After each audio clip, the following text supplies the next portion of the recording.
नमस्कार मित्रो, माझ्या कायदे भान या लीगल चॅनलवर तुमचं स्वागत आहे। तर आजच्या व्हिडिओचा विषय आहे की अवॉर्ड कॅन्सल करण्यासाठी विंडो फ्रेम ही एक फ्रेज वापरली जाते। ही काय आहे, याची तरतूद काय आहे आणि या अनुषंगाने एक जजमेंट आपण बघूया। बघा मित्रो, लँड ॲक्विजिशन भूसंपादनाचे आपल्याकडे दोन कायदे आहेत। एक आहे 1894चा कायदा, ज्याला आपण जुना कायदा म्हणतो, आणि दुसरा आहे 2013चा, ज्याला आपण नवीन कायदा म्हणतो। तर नवीन कायद्यामध्ये सेक्शन 24/2 मध्ये तरतूद आहे। काय आहे? जर जुन्या कायद्या अन्वये अवॉर्ड डिक्लेअर झाला असेल आणि त्या अवॉर्डनुसार ठरलेली रक्कम तुम्हाला दिल्या गेलेली नसेल तर असं अवॉर्ड रद्द होतं, किंवा अवॉर्ड डिक्लेअर झालं पण ताबा घेतला नसेल तरी सुद्धा तो अवॉर्ड रद्द होतो। अशा पद्धतीचे तरतूद आहे। आणि नव्याने परत प्रोसिडिंग्स करून, नव्या पद्धतीने नवीन किमती लागू करून जो कोणी तो जमीन मालक आहे त्याला नव्या नियमाप्रमाणे, नव्या कायद्याप्रमाणे आणि नव्या किमतीप्रमाणे लाभ द्यावा, असा एकंदरीत न्यायबुद्धीने केलेली ही तरतूद आहे।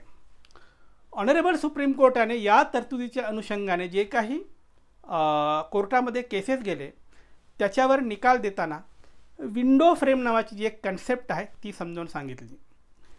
विंडो फ्रेम जी आहे ती 5 वर्षाची विंडो फ्रेम सांगितलेली आहे ऑनरेबल कोर्टाने। आणि असं सांगितलं आहे, हा जो नवीन कायदा आहे 2013चा, तो लागू कधीपासून झाला? 1/1/2014 पासून लागू झाला। तर लागू झाल्या तारखेपासून मागे जायचं, कधीपर्यंत जायचं? 5 वर्ष मागे जायचं। आणि ज्या अवॉर्डला चॅलेंज केलं, कुठल्या ग्राउंडवर चॅलेंज केलं? पोझिशन घेतलं नाही या ग्राउंडवर चॅलेंज करण्यात आलं असेल, किंवा पैसे दिले नाही या ग्राउंडवर चॅलेंज करण्यात आलं असेल, तर हा जो चॅलेंज करण्यात आलेला अवॉर्ड आहे याला रद्द करण्यासाठी एक टेस्ट सांगितली। ती टेस्ट म्हणजे काय? Window frame. तर ही विंडो फ्रेम कितीची? 5 वर्षाची सांगितली। मग 1/1/2014 पासून मागे जायचं आणि पाहायचं की तो जो अवॉर्ड डिक्लेअर झाला ना, तो 5 वर्षाच्या आत बसतो का की बाहेर जातो? ही जी 5 वर्षाची विंडो फ्रेम आहे त्याच्या आत बसत असेल तर असा अवॉर्ड रद्द होत नाही। म्हणजे समजा एखादा अवॉर्ड 1/1/2011ला डिक्लेअर झाला असेल, म्हणजे आपण जर 1/1/2014 पासून मागे मोजत गेलं तर जानेवारी 13, जानेवारी 12, जानेवारी 11 3च वर्ष भरतात।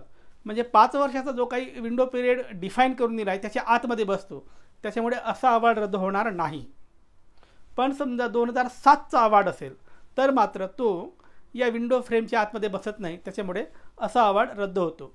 त्यामुळे जर तुम्ही अवॉर्ड रद्द करण्यासाठी चॅलेंज करत असाल तर ऑनरेबल सुप्रीम कोर्टाचे हे जे जजमेंट आहे, जजमेंटचा नंबर मी खाली देतोय, तुम्ही डिटेलमध्ये वाचून घ्या।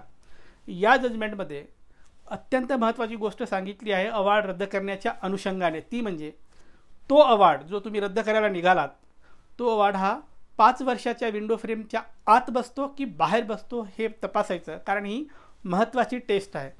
आत बसत असेल तर ते रद्द होणार नाही, बाहेर बसत असेल तर ते रद्द होईल। अशा प्रकारचं हे जजमेंट आहे।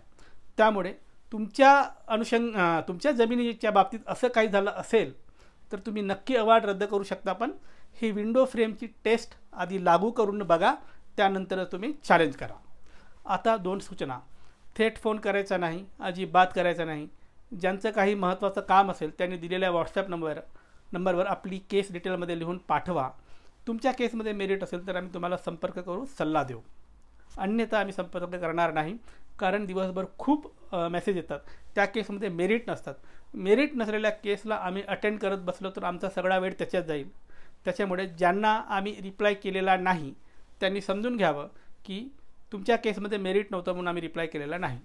आणि दुसरं, वैयक्तिक सल्ला मोफत नाही, त्यासाठी फीज लागू आहे। बाय।